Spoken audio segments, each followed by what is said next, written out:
After nearly 62 years of independence, amidst enormous wealth, poverty is still endemic in Nigeria.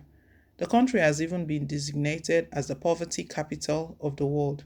As a result of the endemic poverty, Nigerians have been reduced to the behest of politicians that tie them to gridlock of stomach infrastructure.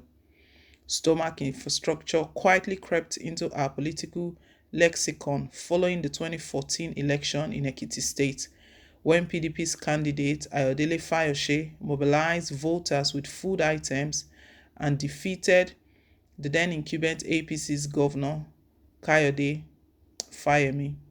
Stomach infrastructure is a reality projected by the Nigerian politicians on the vulnerable electorate who, for poverty, are encouraged to mortgage their right of freedom to choose who governs them in exchange for immediate gratification. What we call politics in Nigeria has turned towards the base satisfaction of people's needs. Money and food items have become the inducement to disrupt the electorate's voting preferences. And with rampant poverty in Nigeria, it does not take serious reflection to see how people can be swayed to vote against their conscience with mere thousands of naira and a bag of rice. A careful observation will reveal that politicians have started handing over to Nigerians the dividends of democracy in cash by exploiting poverty to mobilize voters with food items such as bag of rice and money.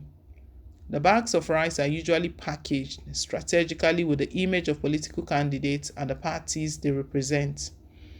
Advocates of stomach infrastructure believe that government cannot be investing heavily on physical infrastructure when the stomach is empty. Hence, money politics and vote buying have taken the center stage in Nigeria political activities. Nigerian politicians who are unwilling to share money openly or secretly to buy support are regarded as non-starters and rookies in politics.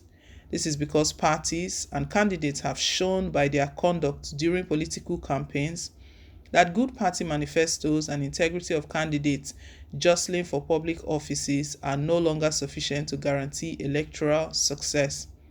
On the other hand, the electorate too has obviously demonstrated cynical electoral behavior by the readiness to vote for a politician who influences them with food than one who can bring a message of hope. The problem with this situation is that democracy, which is adjudged to be the best form of government all over the world, is being constantly assaulted in Nigeria. Consequently, the electoral process is often compromised, resulting in elections not being free and fair. Stomach infrastructure shifts attention away from the infrastructural deficit, like schools, hospitals, roads, electricity, water, and other dividends of democracy, that is undermining real development in Nigeria, towards a more immediate and existential infrastructure. This is the reason elections are won in villages and places where the poorest of the poor, where people whose needs are food and water, where people are too gullible to sell their birthright for a mesh of porridge, like the biblical Esau, at the expense of physical infrastructure. That is where politicians go, and that is why only the political parties with enough money win elections at the federal and state levels. It is quite doubtful that this ugly trend can be totally eradicated in Nigeria. However, as the 2023 general elections draw closer, may Nigerians not mortgage another 4 years of their right to hold the government up to good governance, only to turn around to complain about bad roads, epileptic power supply, acute unemployment, insecurity, among others. Stomach infrastructure.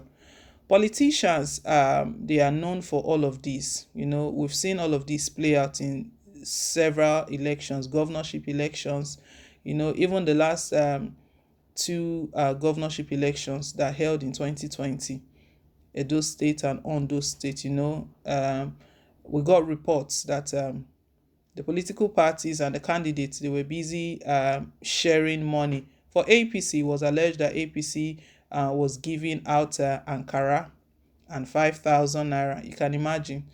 It's so bad. And the mentality goes a long way as well, because how long that would that 5,000 naira last? The 5,000 naira cannot even buy a bag of rice currently as it stands. The ankara, how long are you going to use the ankara? If you sew it or use it to whatever you use it for, how long? And these are the things we are exchanging, we are mortgaging all of these things for our future, for what we are meant to get. And all of these politicians, God have mercy, the evil and the wickedness that resides in them is only God that can judge. They know very well that all of these things they are giving is not compared to what they are meant to do for the citizens, what they are meant to do for the electorate. And they already know very well. So they're just, in fact, they're taking advantage of the electorate because they know that the condition is very poor. See, Nigeria has overtaken India. We are now the poverty capital. Poverty, we've overtaken India. We are now on top of the list of the nations that are poor.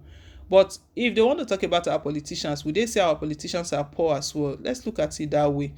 And 2023 is drawing near against another opportunity for us to open our eyes really, really wide. That 5,000 naira that we got in the last election, how long did it last?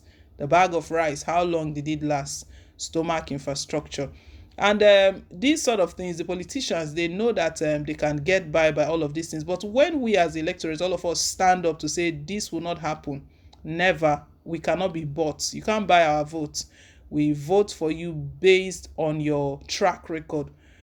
If you've served before in an office as governor, senator, local government chairman, whatever, in whatever capacity, we take a look, we look back to see how that was, because those politicians making promises that I will do this and I'll do this, let's not forget that when they were contesting for their previous position, they made such promises as well. And those promises, have they met them? Look at President Muhammad Buhari. Promised heaven and earth. Insecurity will come to an end. The economy will be balanced. Corruption will be sent away. All of these things are the issues we are dealing with today. That the things we're still battling with, not one of them have been met. So time to open our eyes. Time to let these politicians know that we cannot be bought. Time to let these politicians know that enough is enough.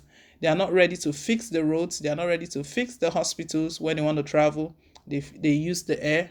When they need treatment, they fly out of the country. Stomach infrastructure. Let's be wise, my people. 2023 is not long to go from now. If we give into stomach infrastructure, if we continue to play this game, play it with them, it means we're opening more doors for corruption, because the bag of rice they share and the money they distribute, those are the monies that are meant to fix the country, fix our communities. They are diverted funds. Well, guys, leave us your own take. Thank you once again for staying tuned. Please don't forget to like, share, and to subscribe. Till I come your way again with more updates. Bye.